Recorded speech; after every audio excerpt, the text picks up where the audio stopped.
Qualitative Reading Inventory, or QRI. What QRI says it will do.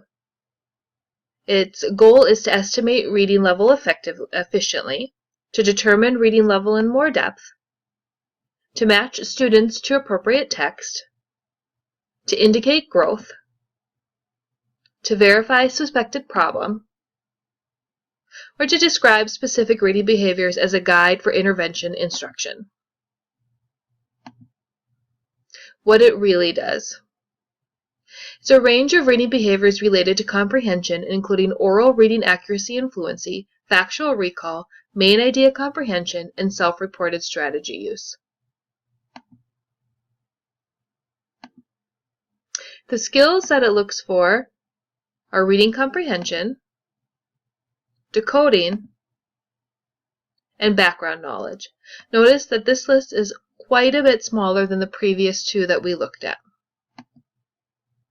The time. This is where it gets sort of in depth. The time from one of the sources says that it can vary depending on the administrator, and it can even take over several days. Another source that I looked at says that it can take 30 minutes to 2 hours, but it really does depend on the teacher that's doing the assessment.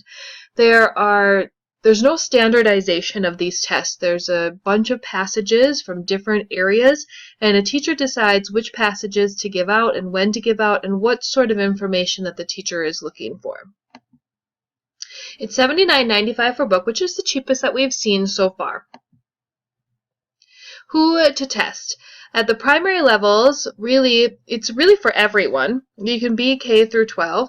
There are several different passages. So like at the pre-primer levels, there are 6 passages of increasing difficulty.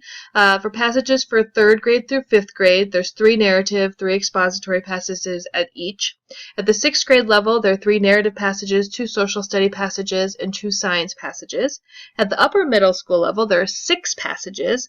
And at the high school level, there are 3 passages taken from representative literature, social studies, and science texts used at that level. So there's a variety of passages used for a variety of different reasons. The ease of use. The ease of use is difficult because it takes teachers to know their students' reading levels and to invest substantial time with each individual student. The idea is that a teacher would assign or give assessments to different students, different assessments to different students to look for different things. And to be able to do that to a bunch of students is very difficult to do.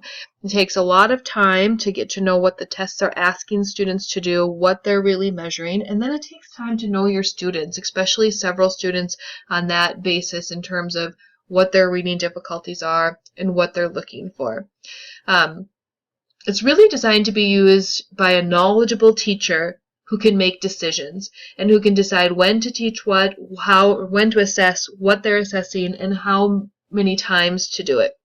So that means that there's no standardizations. It would be very difficult to have a lot of tests and look to see how all of the kids did in a specific group because there's no standardizing the test scores. Some of the weaknesses. Its individual administration is time intensive, which we just talked about.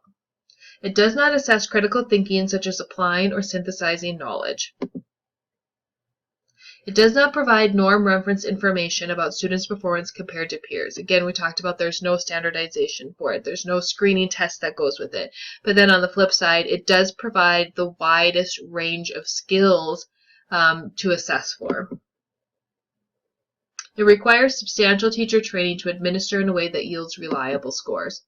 A lot of it is based on teacher judgment, so knowing for a teacher to really know which scores are adequate and which scores aren't adequate and what they're really looking for would require a lot of training. The strengths are that the format and prompts allow teachers greater insight into the reading process of each student.